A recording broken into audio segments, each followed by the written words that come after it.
Hoy vamos a ver nuestro curso, integración hardware-software. Más específicamente, nuestra agenda es la siguiente. Vamos a ver primero ambientes de diseño integrado o IDEs, flujos de compilación y la selección de nuestro microcontrolador. Vamos a dejar unas cuantas tareas durante el transcurso de la presentación. Igual también se las subiré a Blackboard a finalizar la clase siguiente. Entonces, empezamos con ambientes de diseño integrado o IDEs. Se traducen como entornos de desarrollo integrado o entorno de desarrollo interactivo. El nombre en inglés viene de entorno de desarrollo integrado como tal. Son aplicaciones, software que proporcionan a los programadores, en este caso a ustedes, con herramientas completas para el desarrollo de software. De manera mínima deberían contar con un editor de fuente. Piensen en estos momentos qué editores de fuente trabajan ustedes, editor de códigos fuente. Deberían tener las herramientas de construcción o, pues, entre comillas, ya vamos a ver que hay muchísimos, pero pues entre comillas lo que ustedes en este momento conocen como el compilador o el que toma el código que ustedes escribieron y lo vuelven código bien sea para el sistema operativo que ustedes están trabajando o código para el procesador o microcontrolador que ustedes están trabajando. Y también, esto le hace falta muchísimos, el depurador. Entonces, cuando ustedes tienen un ambiente de diseño integrado, fijo, tienen, por ejemplo, en los que ustedes conocen como el Arduino, tienen un editor donde ustedes escriben en el Arduino, tienen herramientas de construcción, claro, porque el Arduino toma su código y genera lenguaje de máquina, en este caso para el Atmega 328P o para el microcontrolador de Arduino que ustedes estén trabajando, pero no tiene depurador. Eso es una falencia, en mi opinión, grave, que tienen otras herramientas de otros ambientes de diseño integrado, pero no trae Arduinito. Otros que ustedes van a encontrar es control de versiones, como el que vimos en nuestra clase de Git. Entonces puede que algunos IDEs tengan un software o un manejador de control de versiones de su software. Tiene un navegador de clases. Muchos, cuando ustedes están trabajando, por ejemplo, una IDE tipo Spider de Python, ustedes pueden, si autocompletan con tabulador o si escriben punto, por ejemplo, que tenga una clase que sea mi clase, si ustedes escriben mi clase punto, él la autocompleta con los métodos de la clase. Entonces ustedes ya pueden utilizar el IDE para que les dé un poquito más de versatilidad y les recuerde cuáles son los métodos asociados a una clase en general. Ayudas en general, por ejemplo, encuentran IDEs con funciones de autocompletado, IDE con navegadores. Muchas IDEs, por ejemplo, ustedes simplemente se paran ahí y le dan buscar en internet algún error, entonces ya lo traen y muchas traen el navegador interno, etc. Lo que sí fijo mínimo debería tener su IDE entonces es editor, herramientas de construcción y depurador. Si no tiene esto, no puede ser llamado una IDE. En este caso, por ejemplo, IDEs incompletas tipo la IDE de Arduino, al no contar con depurador, pues no son unas IDEs en general, o no pueden ser consideradas unas IDEs completas. En cuanto a soporte, en cuanto al editor del código fuente, ustedes van a encontrar editores de código fuente con soporte a multilenguaje, con resaltado de sintaxis, o sea, cuando ustedes tienen, por ejemplo, un editor o una IDE que soporte diferentes lenguajes. Por ejemplo, cuando ustedes trabajan en Visual Studio, cuando ustedes trabajan en Eclipse ustedes le pueden descargar paquetes para que tenga soporte a C, a Python, a C++, a Java, y en cada uno de ellos ustedes van a tener un resaltado de sintaxis. El resaltado de sintaxis es simple. Si ustedes están escribiendo algún código y en ese código escriben, por ejemplo, un for, acá, y en este código escriben, por ejemplo, un for acá, ahí. Entonces, ese for, dependiendo del lenguaje que ustedes estén trabajando, va a ir en un color, y si ustedes siguen escribiendo más código, entonces ese for va en un color, usualmente ponen azul. Aquí escriben su condición y esa condición también puede ir en otro color y el resto del texto va en un color aparte. Algunas IDEs soportan, por ejemplo, que las funciones tengan un color y las variables tengan otro. Ese resaltado de la sintaxis depende enteramente del editor y algunos lo tienen, algunos no.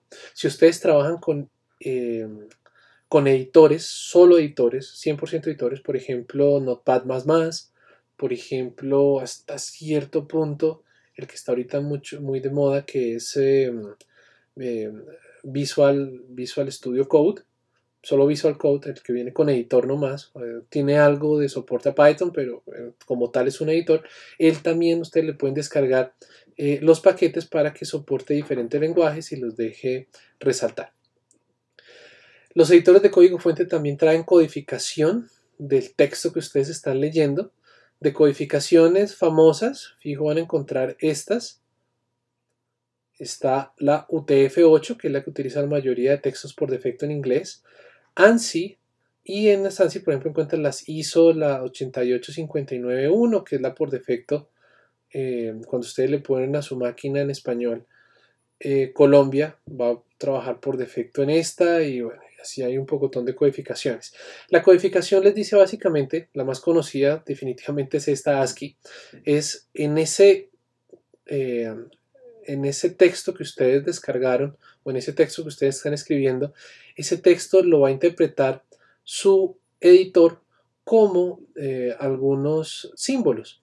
Esos símbolos es, por ejemplo, si trabajan en el ASCII, si ustedes escriben un 0 en el teclado, ese 0 en realidad es un 48 en binario y ese 48 en binario yo lo voy a interpretar con 8 bits por carácter. Pero ustedes si trabajan en UTF-8 ya no son 8 bits por carácter, sino tantos bits por carácter.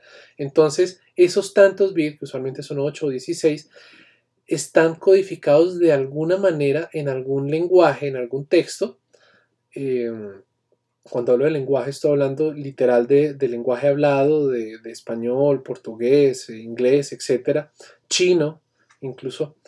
Representa algunos caracteres. Entonces, esos caracteres va a ser la codificación del lenguaje y son muy importantes dependiendo del lenguaje en que estén trabajando. Por ejemplo, el signo de admiración o interrogación, si no estoy mal, en griego es muy parecido a un punto y coma. Si ustedes quieren hacer una muy mala broma a alguien, simplemente cámbienles los punticomas de un lenguaje C por signos de admiración, interrogación, creo que es en griegos. Entonces, si hacen esto, pues el editor o la persona va a ver que hay un punto y coma, pero en realidad el carácter no es el carácter de punto y coma, sino es un carácter diferente y le van a causar un muy mal día a alguien simplemente porque tiene una codificación distinta a la que debería tener por defecto. Lo mismo pasa en Python. En Python depende muchísimo de la codificación, si ustedes tienen soporte a tildes o si pueden ver, por ejemplo, los 4 espacios o el famoso tabulador. Un tabulador es un solo carácter, por ejemplo, en ASCII, pero en la codificación de Python un tabulador también lo puede tomar como 4 espacios. Entonces, o trabajan este símbolo, trabajan 4 espacios, y si ustedes los mezclan, muy probablemente el intérprete que estén utilizando de Python no los va a determinar bien. Entonces, ojo con el tab y los 4 espacios. Ojo con la codificación, ya que dependiendo de esta codificación puede que su texto, que representa algún código escrito para algún lenguaje en especial, esté bien interpretado, bien compilado o no. De herramientas varias, por ejemplo, Notepad++ o Visual Code con ciertos plugins puede soportar soporte a hex o a hexadecimal. Ustedes pueden pedir ver literal el código fuente que ustedes descargaron de archivos, por ejemplo, .hex. Ustedes pueden mirar que acá es un FF00FF. Entonces saben que efectivamente eso dice FF00FF. Ustedes pueden abrir un archivo binario y verlo directamente en código y es bastante útil sobre todo para depurar a ensamblador o para depurar, por ejemplo, códigos binarios. Herramientas varias como conversiones automáticas de tab a 4 espacios o macros. Por ejemplo, Notepad++, lo he nombrado varias veces, es un editor de código fuente, o por ejemplo Emacs, son editores de código fuente que soportan macros. Emacs traduce Extended Macros. Es más, un macro es si ustedes necesitan hacer algo más que un cambio, por ejemplo, cambiar todos los puntos y comas de un archivo por comas o todas las comas por puntos, eso lo puede hacer con un simple punto F. Pero si lo que necesitan es cambiar el tercer carácter de cada archivo por la letra A, eso lo pueden hacer con un macro. Y esos macros a veces se pueden programar muy fácilmente como acciones repetitivas en su editor. Entonces, ténganlo en cuenta, miren cómo trabajan los macros, por ejemplo, en Notepad++ o en el editor que ustedes estén trabajando y miren si lo soporta. Bueno, de herramientas de construcción vamos a ver varias. Entonces tenemos los traductores, los intérpretes, los compiladores, que de compiladores pueden haber dos, los transcompiladores o los crosscompiladores y los ensambladores. Entonces vayamos en orden. Los traductores son términos genéricos, o un traductor es un término muy genérico que se refiere, puede ser a compiladores, a ensambladores o a intérpretes y en general a software que convierte código de alto nivel a código de alto o menor nivel que el que tienen en este momento. Ya alto y bajo nivel son características que de pronto han entrado un poquito en desuso. Ya casi no se habla de código de alto y bajo nivel nomás, sino ya se entra a hablar de medio nivel. Inclusive estos que están acá ya hoy en día son considerados de medio nivel en la escala de implementación, donde bajo nivel es muy cercano a código máquina y alto nivel es muy cercano a la sintaxis que tiene un lenguaje como tal, de haga tal cosa, haga tal trabajo. Bueno, entonces los que van a encontrar ustedes muy comúnmente son traductores que pasan de C, C++ y Java a ensamblador, C, a X o a Fortran, por ejemplo. Entonces, o por ejemplo de Fortran a ensamblador, o por ejemplo de Fortran a Hex, donde esta aquí es el menor nivel que puede haber y es ya directamente el código máquina, ensambladores mnemónicos de código máquina. Entonces un ensamblador, o sea, un traductor que pasa de assembly a hex, también puede ser considerado un traductor. En general, todo lo que convierte código de un nivel a otro nivel es considerado un traductor. Vamos ahora con los compiladores. En los compiladores entonces van a convertir código de alto nivel en código máquina para un procesador en específico.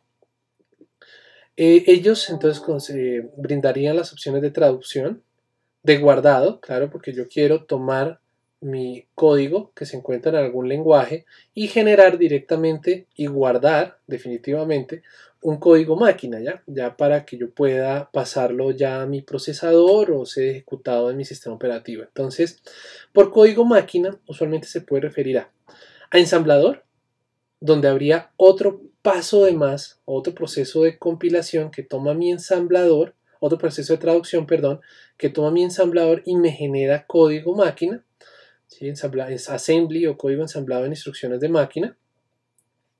Objetos, cuando objetos hablo de objetos o segmentos de código máquina que no han sido unidos en un solo programa o código máquina como tal. Entonces, pueden haber compiladores y también que entren entre esas tres categorías. Por el primero, estamos hablando ya, por ejemplo, de un traductor que se va a llamar compilador, que toma C o C++ y me lo convierte en ensamblador para que otro traductor que toma el lenguaje ensamblador me lo convierta en código máquina. Hay compiladores que van a tomar fragmentos de código que no tengan un main, que no poseen un main. Aquí voy a poner sin main. O sea, no empieza desde donde debería empezar el inicio de mi programa, sino toman una función, por ejemplo. Entonces aquí yo tengo una función f, y esa función f la voy a volver código máquina que tiene una entrada y que va a tener una salida. Donde una o varias entradas y que va a tener definitivamente una salida. Este código de acá se encuentra en, puede ser código máquina o puede ser, por ejemplo, ensamblador. Y esto se conoce como un objeto. Entonces, objetos son segmentos de código máquina que no han sido unidos en un solo programa, sino que están por apartes. O sea, yo sé que este objeto, si lo voy a implementar, correspondería en este caso a esta función con ciertas entradas y ciertas salidas, pero no hace parte de un programa. Si yo tengo un programa que llama 5 veces este objeto, entonces, o objetos diferentes, entonces yo los puedo ya encadenar en uno solo. Ese es el proceso de linker, que ustedes van a conocer como link. Los puedo encadenar en uno solo y ese solo programa sí hace parte de un programa como tal que tiene un inicio, tiene un fin, tiene entradas y salidas y hace un llamado a diferentes funciones donde esas funciones van a ser representadas como objeto. Y por último, código máquina, donde ya está código máquina como tal generado para el procesador específico que yo esté trabajando.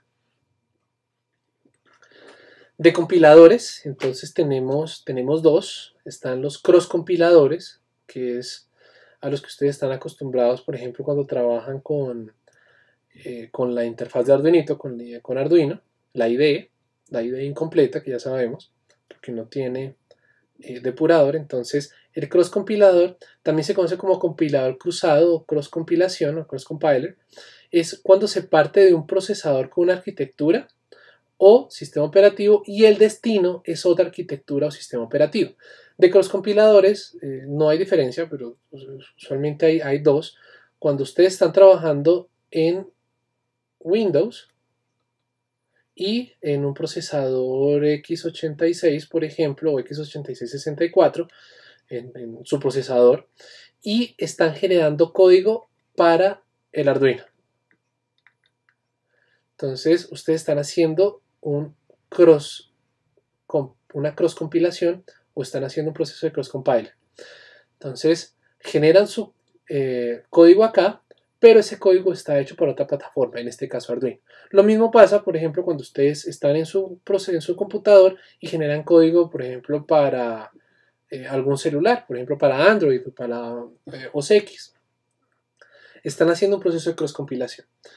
El source to source compiler, entonces compilador de fuente a fuente, entonces va a cambiar de un lenguaje a otro. Tenemos diferentes niveles, por ejemplo, cuando tienen, técnicamente son traductores, pero aquí vamos a hablar, por ejemplo, de cfront. Cfront convierte de C a C, de Python 2 a Python 3, de alguna API antigua a una nueva API.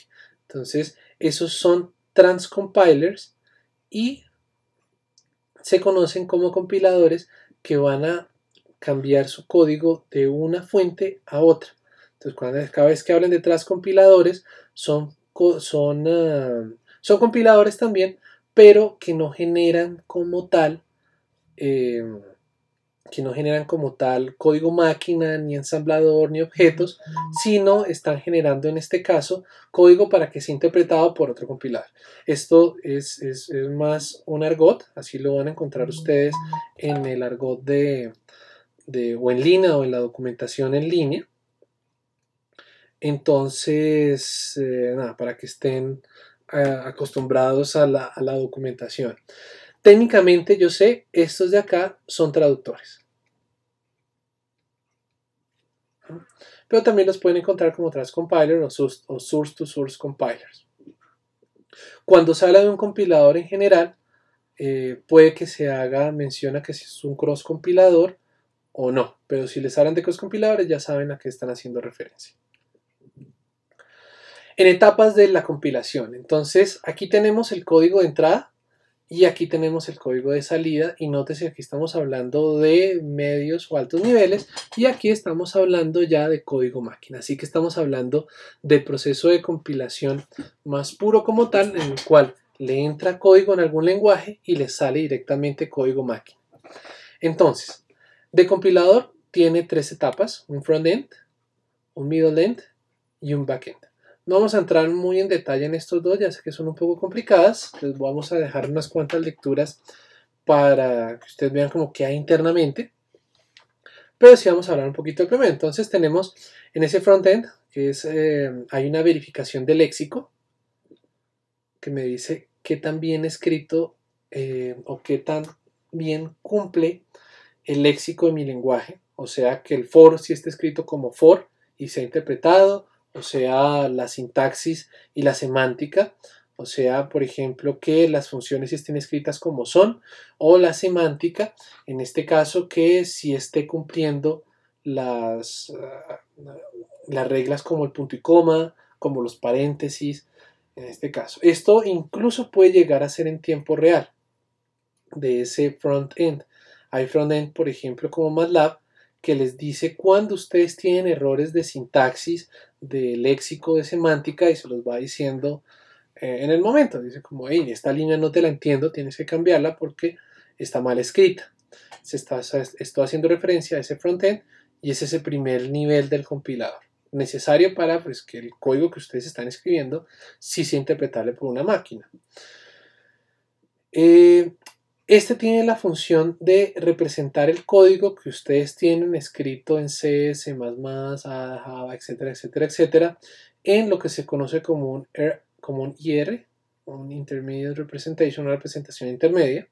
Es usado internamente en el compilador para los siguientes pasos de la etapa de compilación, ¿no? Para dárselo al middle end y que el middle end automate se lo dé al backend.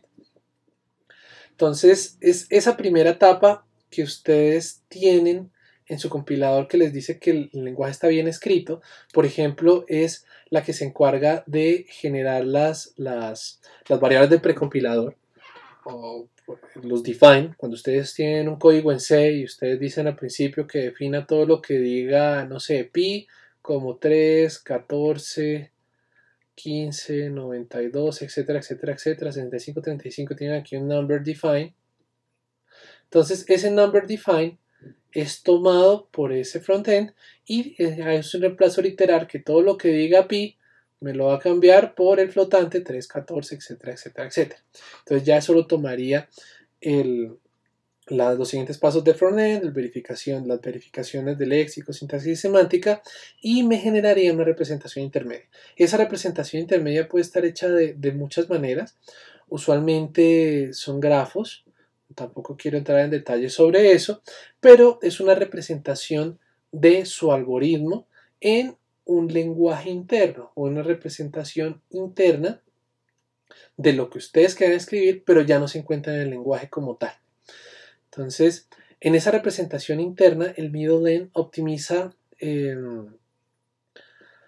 dependiendo de la arquitectura objetivo. Por ejemplo, y ahí es donde viene la parte de la tarea, remueve el código no alcanzable o el dead code elimination. Necesito que busquen qué es esto y me hagan un resumen a mano de qué es este dead code elimination.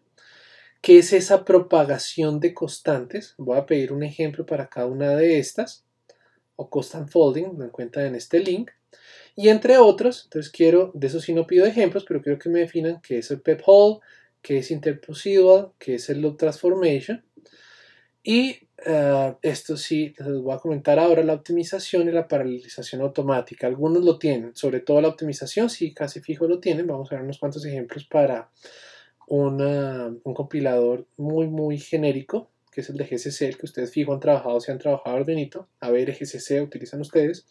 Y la paralelización, por ejemplo, algunos lenguajes implementan la paralelización siempre y cuando se cumplan ciertas condiciones, con cosas tan sencillas como poner en MATLAB, por ejemplo, un par for.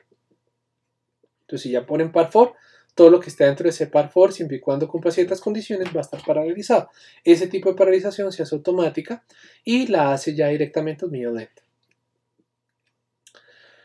El backend toma esa representación interna optimizada y sin todos los problemas de los que hablamos antes, de ese pephole, de ese el deadlock, bueno, etcétera, y genera código máquina que ya no está dado por una representación muy general, sino ya es específico. Entonces, esta etapa es totalmente necesaria, ya que usualmente esto es generalizable a muchos procesadores. Sin embargo, este backend toma esa representación del algoritmo y me la monta a mi procesador específico. Entonces, ese backend toma ese ER, esa representación intermedia, y me genera código para, bien sea que esté trabajando con un ARM, con un Spark, con un x8632, con un x8664, con un PowerPC, con su Arduinito, con la representación en ensamblador de esas Mega 328P o de microcontroladores de 16 o de 32 bits. Entonces ese ya toma el algoritmo y me lo convierte en código máquina optimizado para mi máquina. Aquí es usualmente de aquí para acá. Esto es genérico y no depende sino del lenguaje. Y muchos fabricantes, por ejemplo lo que hizo en su momento Atmel, tomó hasta acá de GCC. GCC es el compilador por defecto que trabaja la GNU Free Software Foundation, y solamente modificó el backend. Entonces él tomó esa representación intermedia de ese algoritmo que ya estaba hecho, por ejemplo en C, y me lo generó en una representación intermedia, y tomó esa representación intermedia y generó un backend, solamente modificó esta parte para, a partir de representación intermedia, generar código para sus familias de procesadores de 8 bits, lo que llaman el ABR8. Ese es el compilador o la etapa de compilación que ustedes solamente deberían modificar si quieren generar su compilador para su familia de procesadores. Esto es usualmente lo que toman los fabricantes de procesadores y modifican de acuerdo al procesador que ustedes estén trabajando. Por ejemplo, en compiladores tenemos diferentes niveles de optimización para GCC, que es el compilador de Linux o de la GNU Linux. Va a tener diferentes niveles de optimización. Entonces, aquí tenemos distintos. Aquí optimiza mínimamente, optimiza más, optimiza aún más. Aquí tenemos un OG, que es para hacer código para debug. Tenemos OFAST, entonces es optimizar muy agresivamente al punto de romper inclusive el estándar del compilador.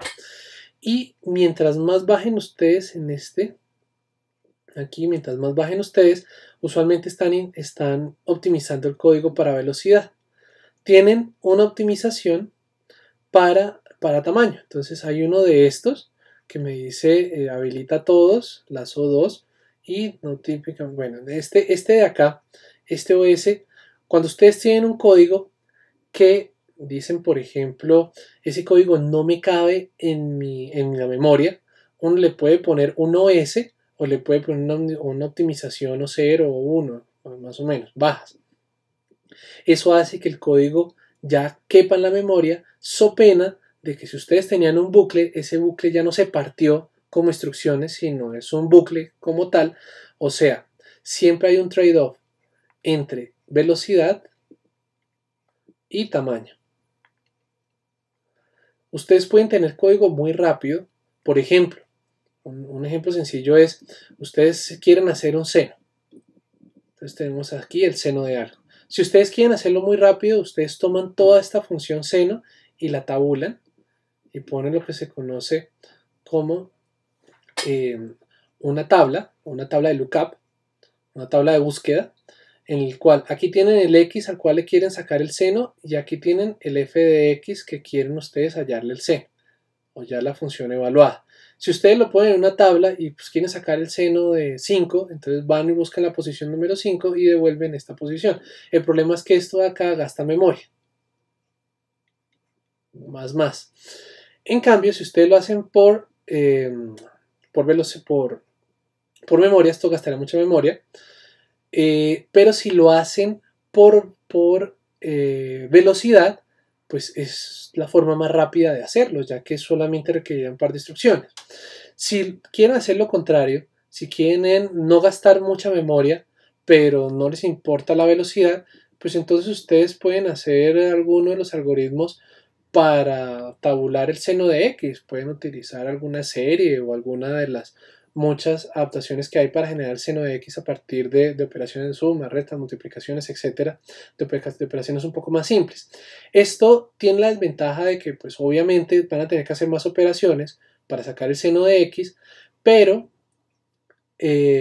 así que en tiempo va a ser lento, pero en tamaño, en cuanto a que no necesitan tabla en cuanto que ustedes volvieron su algoritmo, en vez de una simple tabla, un algoritmo matemático para sacar y evaluar el seno de x, así que en tamaño ese algoritmo muy probablemente no se gaste sino unas cuantas instrucciones, pero el hacer esas instrucciones va a requerir loop, va a requerir condicionales, va a requerir un pocotón de multiplicaciones, sumas, divisiones, que acá no existían.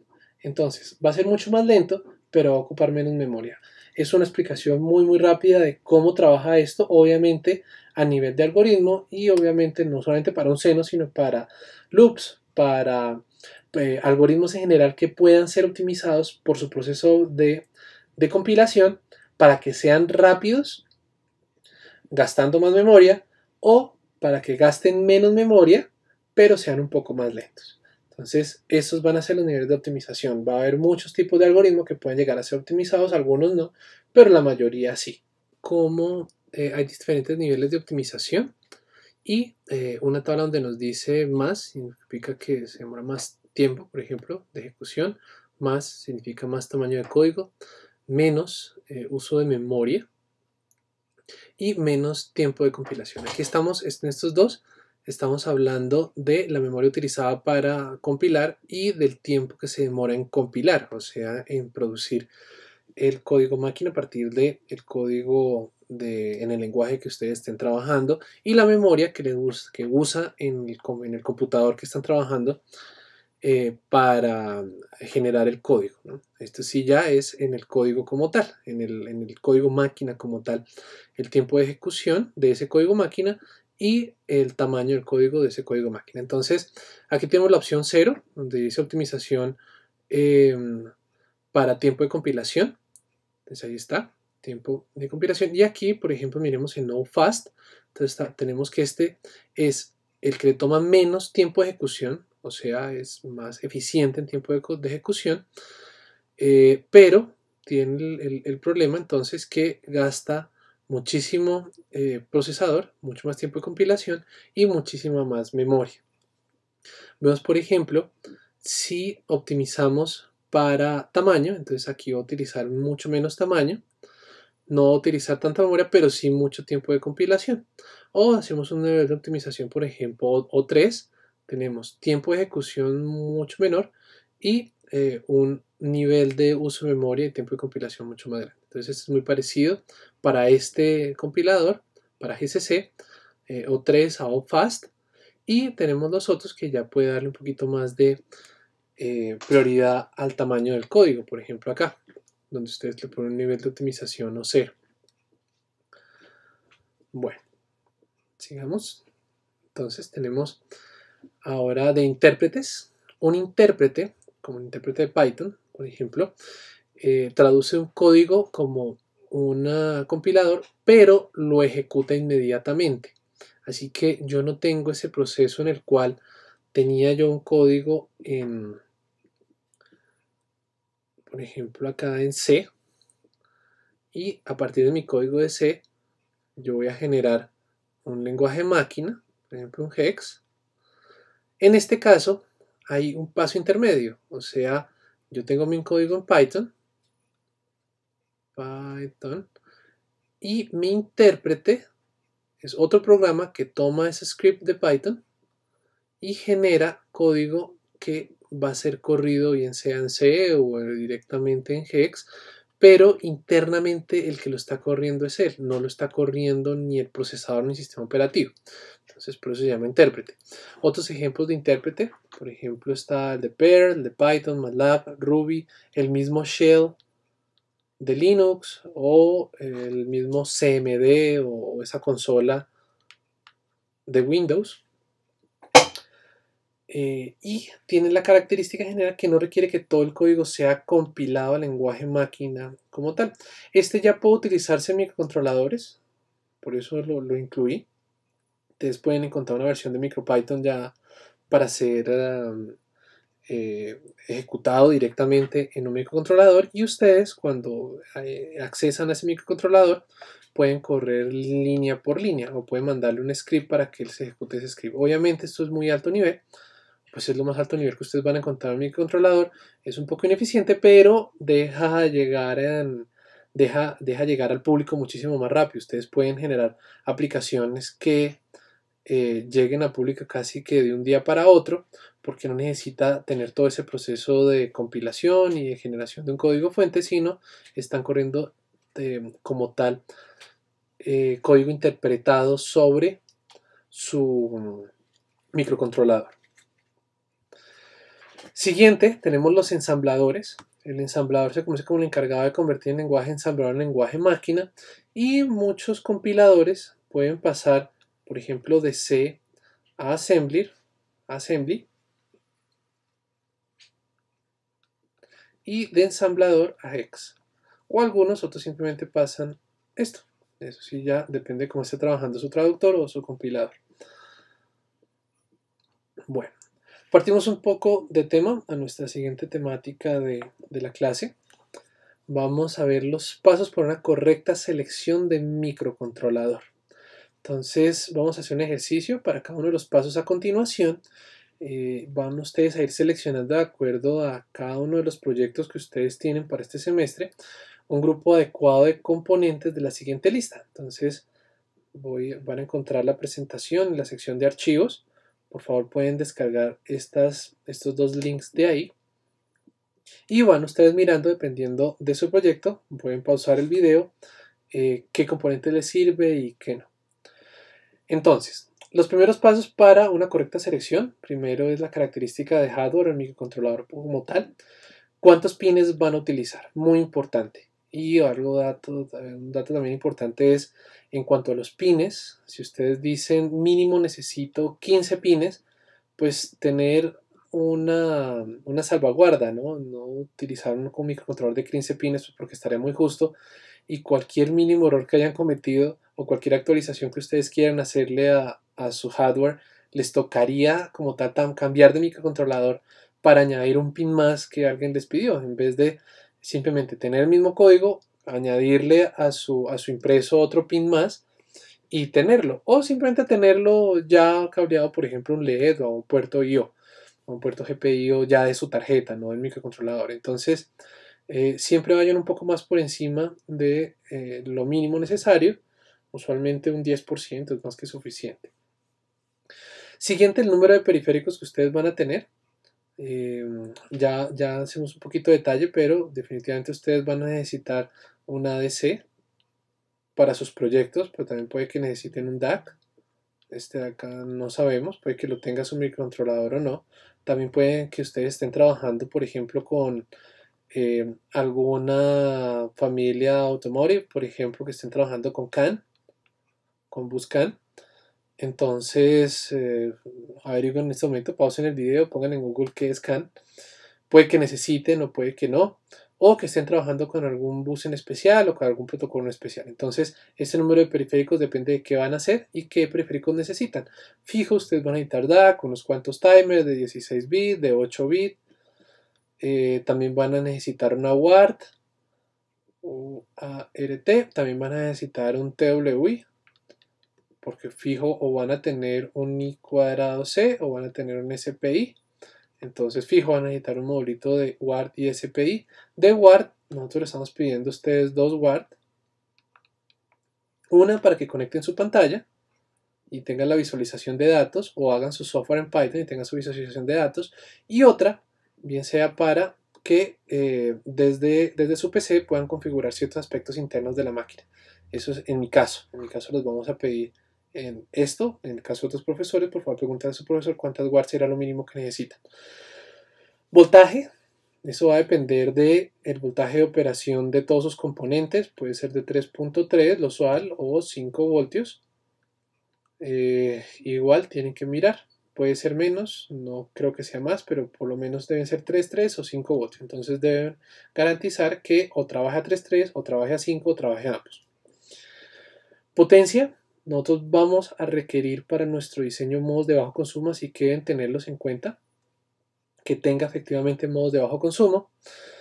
Y comunicaciones, lo que les comentaba, UART, TWI, si tiene soporte o no tiene soporte a USB, si tiene I2C, SPI, UART, Ethernet. Hoy en día ya es común que puedan conseguir microcontroladores con soporte directo a Ethernet, pues si lo quieren conectar directamente o no necesite algún tipo de adaptador que ustedes vendan con Ethernet, ¿no? Lo siguiente es el empaquetado físico. Averigüen que el empaquetado físico sí pueda ser soldado por ustedes en un impreso, que no vaya a tener algún tipo de paquetes como los que tienen los pines por debajo o ya muy pequeño para que pueda ser trabajado por ustedes de manera cómoda. Así que ten en cuenta que tenemos una limitación de acceso a las estaciones de soldadura. Así que pues lo ideal sería que sea un empaquetado. No estoy diciendo que utilicen un paquete de los que soportan Through-Hole, pero sí por lo menos debería ser un empaquetado más o menos fácil de soldar. Así que tengan en cuenta eso, por lo menos para este curso. Ya después, cuando ustedes tengan estén diseñando otro microcontrolador, otra tarjeta embebida y tengan otras condiciones, pues que sea el paquete que más se adecue a las condiciones de su hardware. Siguiente, vamos a ver características de hardware, el CPU y el set de instrucciones. Entonces, el reloj mínimo requerido, ese reloj ustedes lo pueden calcular simplemente por el número de operaciones o la velocidad mínima que va a tener ese procesador, pues para que puedan ustedes trabajar. Para este curso, si tienen una máquina de 16 bits, preferiría yo que el reloj se encuentre mayor a 8 megas o que soporte un reloj mayor a 8 megas. Todo de ahí para arriba siempre es mejor. Obviamente, mientras más velocidad, pues más caro va a ser y más potencia va a consumir.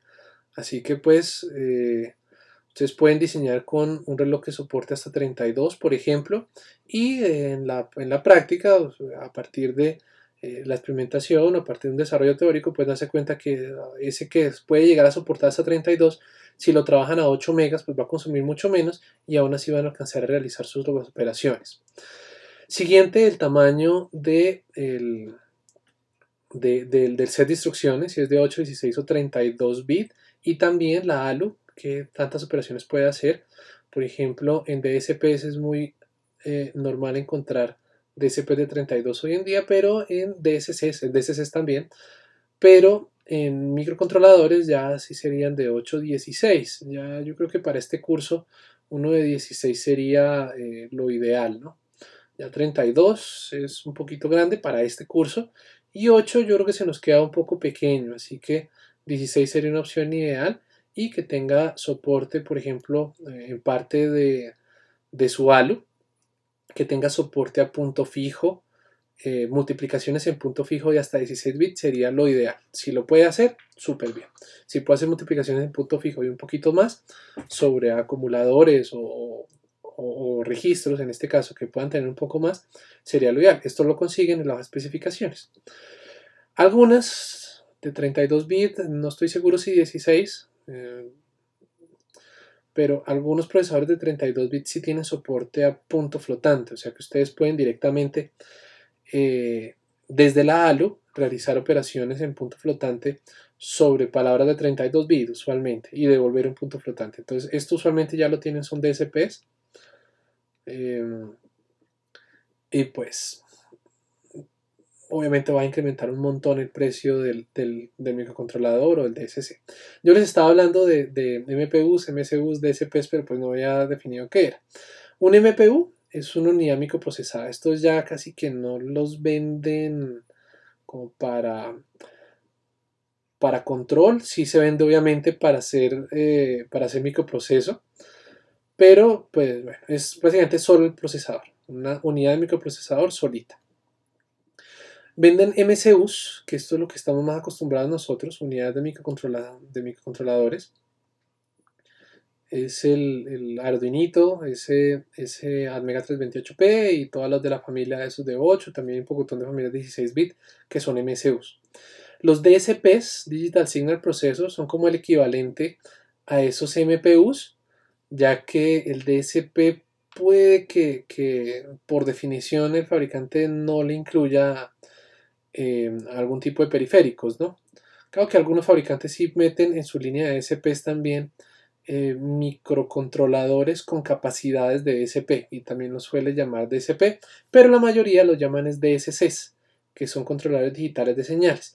Ya el solo hecho que tenga CDS significa Digital Signal, y no es procesor ya, pues porque no solamente procesa los datos, sino también puede tener otro tipo de periféricos, así como los MCUs se diferencian de los MPUs por sus periféricos internos, y la memoria, que también ya la memoria de programa la tiene interno, ya también tiene algunos cuantos periféricos más para manejo de señales como tal, como ADCs, DACs, timers, ya todo eso lo tiene interno, entonces eso se llaman son DSCs, porque además de tener todo lo que tiene un MCU, también tiene unidades ALU que soportan algún tipo de operación ya muy definida. Entonces, los que son muy comunes de encontrar hoy en día son los MCUs y los DSCs para todo trabajo de señales y para todo tipo de sistemas embebidos. Bueno, lo siguiente son las necesidades de memoria. Entonces, este es un buen momento para repasar qué eran esas tales arquitecturas hardware y von Neumann que ustedes veían en su curso de arquitectura de procesadores. Si no, paren el video en este momento y averigüen qué es esa arquitectura hardware y qué es arquitectura von Neumann en Wikipedia. Y miramos, entonces, de características hardware, ustedes van a tener que mirar qué tan grande es la memoria de datos de programa, qué otras memorias hay en el microcontrolador, y definitivamente no olvidar dejar espacio para cambios en el firmware. Cada vez que ustedes compilan un codiguito en Arduino, por ejemplo, aquí abajito les aparece estoy usando el tanto por ciento de memoria de datos y tanto por ciento de memoria de programa. Entonces, la que de pronto es más importante para nosotros en este momento es la memoria de programa. Pregúntenle a su profesor cuánto es una cantidad usual. Esa podría ser una pregunta para ustedes en este momento, como decirle, tengo este microcontrolador, pero no sé si me alcanzan tantos K de memoria de programa. Entonces, en este momento es un buen momento para, de la lista que ustedes en este momento recopilaron hasta ahora, que tenga una lista de unos 7, 8 microcontroladores, filtrar por tamaño de memoria. Obviamente, mientras más memoria tenga, más costoso va a ser, y mientras menos memoria tenga, pues va a ser más limitado, ya que si está muy al ras, si ustedes después de haber compilado todo su código llegan a que tienen un 80% de la memoria llena, significa que cualquier cambio en software que le vayan a hacer a su microcontrolador va a estar muy limitado, ¿no? Entonces ya uno tiene que empezar a jugar con las opciones del compilador para optimizar para tamaño, pues para que su programa corra. So pena de que se va a demorar más y va a ser un poco más lento, entonces de pronto van a tener que subir el reloj si simplemente no les alcanza el tiempo de proceso, entonces va a consumir más, y todo esto simplemente porque no compraron un microcontrolador con un poquito más de tamaño de memoria, la mínima necesaria, y no tuvieron en cuenta que de pronto podían necesitarla más adelante. Bueno, entonces sigamos. Lo siguiente que ustedes deberían tener en cuenta, de pronto no para este curso porque nos toca adaptarnos a las herramientas que tenemos, pero sí ya para su vida profesional, es qué tan buenas son las características del software de desarrollo que ofrece el fabricante que ustedes van a trabajar.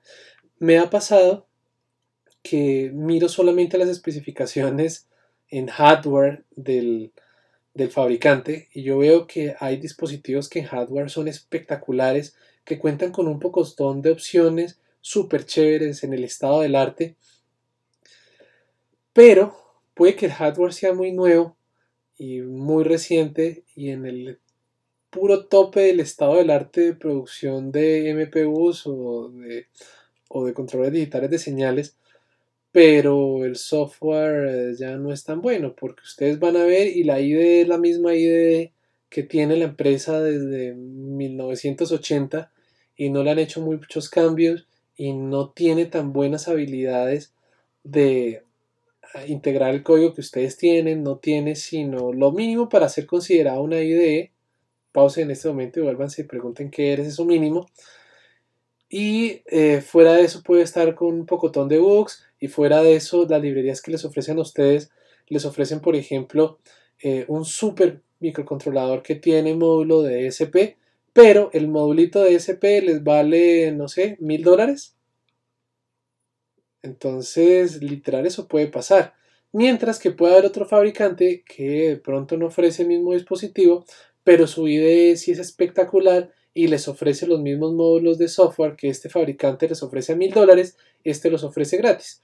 Entonces, miren muy bien qué tan bueno es el IDE, el soporte de Google, si son de código abierto, de código cerrado, si ustedes necesitan comprar IPs. Este IPs no es Internet Protocol, sino es Intellectual Property. Si ustedes tienen que comprarle, por ejemplo, al fabricante X o al fabricante Pepito, tienen que comprarle una librería que les puede llegar a costar ese dineral para poder tener acceso a ese código o a ese hardware del estado del arte, que es buenísimo, pero solamente funciona bien desde esta librería, so pena de que ustedes se tengan que leer todo el código de ensamblador y diseñar el código específicamente para esta instrucción súper chévere que ustedes quieran utilizar. Pasa mucho, sobre todo en cosas de seguridad, que a ustedes les venden un microcontrolador que tiene soporte, por ejemplo, a seguridad, o pasa mucho en DSPs que les venden un microcontrolador que tenga una ALU espectacular para montar, no sé, transformador de Fourier, etcétera, etcétera, etcétera, pero tienen que comprar este software. Entonces, tengan cuidado con eso, tengan cuidado también con que la IDE, y es muy importante, tenga el suficiente código de ejemplo, white papers y notas de aplicación para que efectivamente el código que ustedes están, el software que ustedes están trabajando, si esté hecho pues con como el fabricante lo recomienda, ¿no? Y que el código de ejemplo sea lo suficientemente bueno para que a ustedes no les toque leer un montón de documentación, sino que ya esté más o menos implementado. Quien creyera, pero también tener en cuenta un buen soporte de software les va a facilitar un montón la vida, que solamente tener en cuenta las características del hardware como tal. Hay otros factores que ustedes van a ver como el costo. Obviamente es importante para ustedes determinar cuánto es el costo de todo su desarrollo, la disponibilidad en el país, si lo pueden importar o no, si tienen restricciones de importación por algún motivo, cuánto tiempo lleva en el mercado. Si lleva muchísimo tiempo en el mercado significa que es muy bueno y mucha gente lo utilizó, pero tiene el inconveniente que puede que no esté usando lo último en tecnología, entonces pueda que tenga un poco más de consumo. En general, pueda que de pronto no les esté ofreciendo herramientas que otros microcontroladores sí. Y tiene la ventaja que usualmente se consigue muchísimo código de pronto abierto, librerías y notas de aplicaciones para ese microcontrolador. Si tiene muy poco tiempo en el mercado, puede que, por ejemplo, la documentación todavía tenga erratas. Averigüen, pausen en este momento el video y pregunten qué es una fe de errata. Entonces puede que todavía tengan erratas sin salir o erratas que hasta ahora salieron y no las han actualizado en el manual, sino solamente por allá en la página web y ustedes no se han dado cuenta.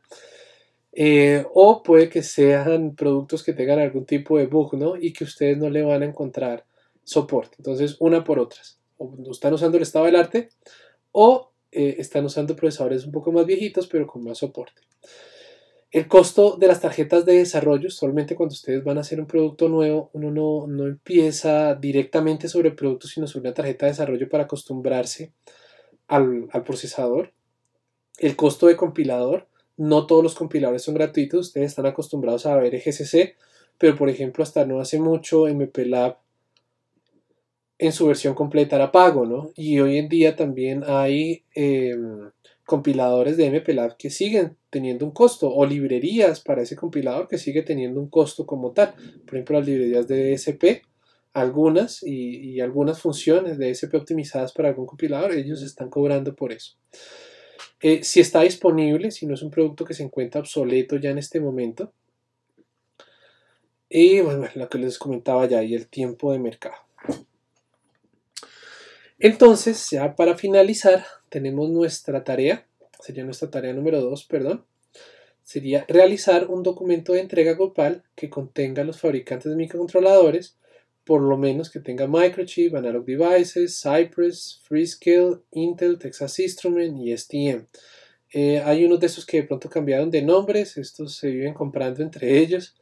Entonces creo que Freescale ya no se llama así, sino se llama de otra manera. Lo mismo con Cypress, igual busquen cómo son los nombres nuevos y me comentan. Lo mismo si dicen, no, es que la versión de Texas Instruments ya no se llama la versión que hace microcontroladores, sino se llama Texas Instruments Microcontroller. Entonces igual estaba hablando de ese y lo mismo con ST. Entonces busquen de estos fabricantes cómo son los nombres actuales y cuáles son Entonces dice, la tabla con los links de cada familia de microcontroladores, por ejemplo, de Microchip. Entonces Microchip tiene dos familias grandes que son la PIC y la ABR. PIC porque es el producto que ellos tenían por defecto y ABR porque es el que ellos compraron. Ellos compraron Atmel. Entonces todo lo que antes era Atmel hoy en día se llaman los productos como se llamaban en Atmel, y lo que hicieron fueron dos variables, ¿no? Dos variantes. Entonces, para cada familia yo pido los links con las tablas de la selección de componentes. Cada una de estas empresas tiene una página web en la cual le enseña o le ayuda a los programadores, a los diseñadores, a seleccionar sus componentes. Entonces, quiero que la tabla la pongan. La página y la descripción de las familias del producto. Entonces, por ejemplo, tengo producto de 8, 16, de 32 bits, DSPs, DSCs, DSPICs, por ejemplo, aquí tiene una familia de DSPICs. ¿Cuántos ADCs tienen pues, en general? ¿Cuál es el tamaño, aspectos que separan la familia? Las tablas con la ID para familia sería el segundo, o de propósito general, con características como, entonces ahí dice, basado en Eclipse, el IDE, por ejemplo, si el IDE es propietario, si es de ellos, eso quiere decir propietario, si es basado en Visual Studio, por ejemplo el AVR Studio, si es propietario, por ejemplo, como el MP Lab, si es basado en Eclipse, como los de Cypress o como los de algunos de Texas Instruments, si utiliza, por ejemplo, GCC como AVR GCC o utiliza un compilador propietario como ellos, o miren cómo es el nombre de los compiladores de Microchip, que tienen sus propios nombres. Y el sistema operativo que soporta, si soporta Windows, Linux o Mac, el IDE. Y adicional a esto, si ustedes se vuelven en la presentación, aquí, quiero que pongan en otro punto un resumencito pequeño. Esta parte sí es individual, pero igual van en la misma tarea, de qué es este Dead Code Elimination, de qué son Custom Folding y de un resumen de por lo menos el Pep-Hole, Interprocedural y Loop Transformation para el Optimizing Compiler. Esto se encuentra aquí. Entonces, adicional a eso adicional a la tarea, sería ese resumen. Entonces ya con esto hemos terminado y muchísimas gracias.